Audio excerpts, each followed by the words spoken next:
This is Wallace Jones, Vice President of Training at Member First Mortgage. In today's video, we're going to cover the member experience in the consumer portal after the loan has been submitted online.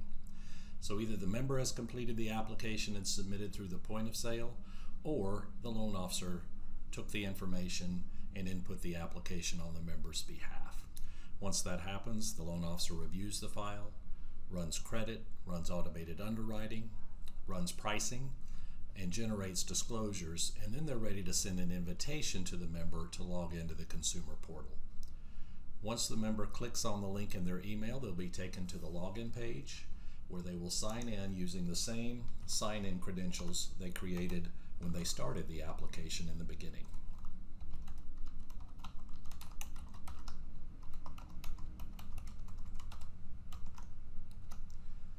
Next, they'll be asked to provide the last four of their social, and this separates or identifies which borrower it is if there's more than one borrower on the file. Once logged in, they'll see a status page that'll provide general details on the loan amount, the principal and interest payment, interest rate, and term they've selected, along with, if they have locked the rate in, their rate lock date, rate expiration, and also information when their appraisal gets ordered and when they have given us their intent to proceed with the application. In addition, the loan status will update real time as the loan moves through the process from application to processing to underwriting to closing to funding, and the member will be able to keep up with that status in the consumer portal. The next section provides disclosures. And if the member has consented to receive documents and sign disclosures electronically during the application process, this is where they'll be able to view and click sign their disclosures.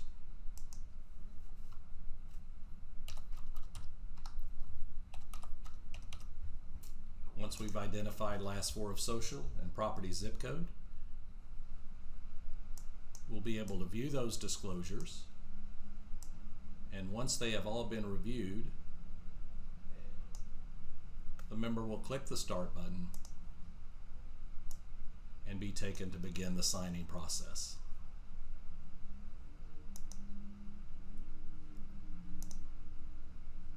Each signature will automatically move them to the next spot they need to sign.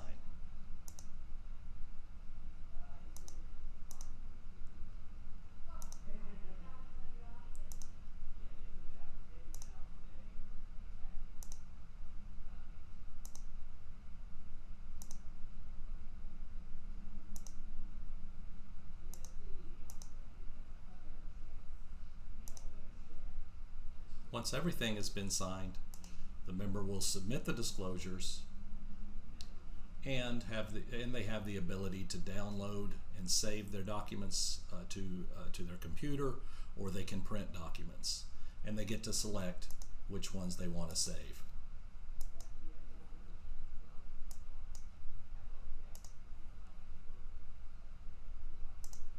Now back into the consumer portal. Once I hit the Continue button, now it indicates that I have signed initial disclosures, and I also have the ability within the consumer portal to view those documents anytime I wish. At this point, the loan officer assigned to this application has also received an email saying, noting that the member has finished signing their disclosures, including their intent to proceed. Back up into loan details, I now have a date when the member gave intent to proceed.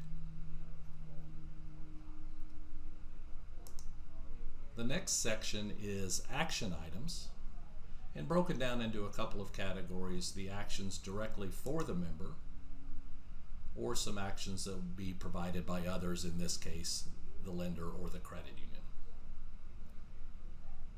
So here's the actions I need to provide: proof I'm residing in the U.S., W-2s for the last 2 years, pay stubs, all of the typical documentation that's going to be required on this particular loan in order to be submitted to underwriting. So I can click on any of these functions, and once I highlight what I am trying to do, in this case documents to verify funds for closing, I can upload the requested documents. Select the account, select upload, and save that package to the file. Now once I did that, it is now, as you see, moved out of an actionable item as the radio button has disappeared, and I've got the attachment here that I can view. And again, the loan officer assigned now knows that this borrower has uploaded, in this case, their deposit statements. And I can continue on to provide all the documentation electronically, give verification to the loan officer that that has occurred. The loan officer can review those documents and then get back to me as the borrower if there's any additional information needed.